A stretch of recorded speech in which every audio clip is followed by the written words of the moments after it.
As a boy, looking out from my father's castle, I thought the sun could never set on the north, so vast did it seem. Part of me still does. The north is by far the largest of the 7 kingdoms, and can fit the other 6 inside it. Not that the others care. Cold and damp. That's how the southerners see the north. But without the cold, a man can't appreciate the fire in his hearth. Without the rain, a man can't appreciate the roof over his head. Let the south have its sun, flowers and affectations. We northerners have home. Mine was once Winterfell, the ancient seat of my father's family, House Stark, who have ruled the north since the first men and were once the kings of winter.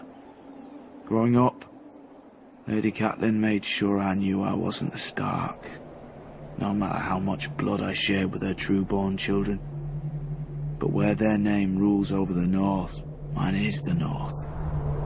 Snow. Our land stretches from the wall down to the neck, a narrow land that divides us from the rest of Westeros. Legend has it that the children of the forest flooded it in their war against the first men. If that's true, every Northman owes them a debt of gratitude. The swamps of the neck are as good as the wall for keeping out unwelcome armies. And if the swamps don't deter you, the Crannog men should. Small, shy people who rarely leave those swamps, and who follow House Reed, the gatekeepers of the north, and among the most important and loyal bannermen of House Stark. Also a bit strange. I heard their oath of fealty once as a child. It's like no other lords, ancient and dark. They swear by earth and water, by bronze and iron, and by ice and fire. Where House Reed holds the gate to the north, House Manderley holds the port, White Harbour, the closest thing to a southern city we have, governed by the closest thing to a southern family we have. Generations ago, the Manderleys were driven from the Reach, but the Starks gave them their land in return for fealty.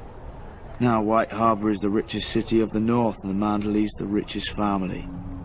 Not in gold and silver like their southern counterparts, but in fish, grain, and trade. As for the other great northern houses, the Starks brought them into the fold during the Age of Heroes.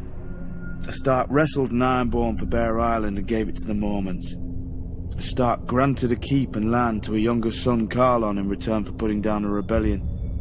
His family then grew up into the Karstarks. Starks fought the Wildlings and their kings beyond the wall beside the Umbers of Last Hearth, thus earning their fealty. Boltons. Back then they were the bane of the north. A few were even rumoured to wear their enemies' flayed skins as cloaks. But after centuries of war, they too bent the knee. And so House Stark became the kings in the north, but never forgot that they weren't the north. When Aegon and his dragons landed on Westeros, the kings of the Rock and the Reach sent all their men to die to defend their crowns. Torrhen Stark knelt, to spare his people the same fate. He placed duty above pride, just as my brothers in the Night's Watch had done for thousands of years at the Wall. Many think of it as the end of the world, but it's not. I've seen how the land stretches much farther than any man knows, into the land of always winter where the White Walkers came from during the long night. After the first men and the children of the forest beat them back, Brandon the Builder raised the wall and set up the Night's Watch to guard the realms of men. He gave us our oath, our castles and the gift, the lands behind the wall whose farmers and crops sustain us. Southerners may now mock my black brothers as thieves, rapers and worse, and not without cause. But the North remembers why we are there, and if we fall, the South will get a very harsh and very cold reminder.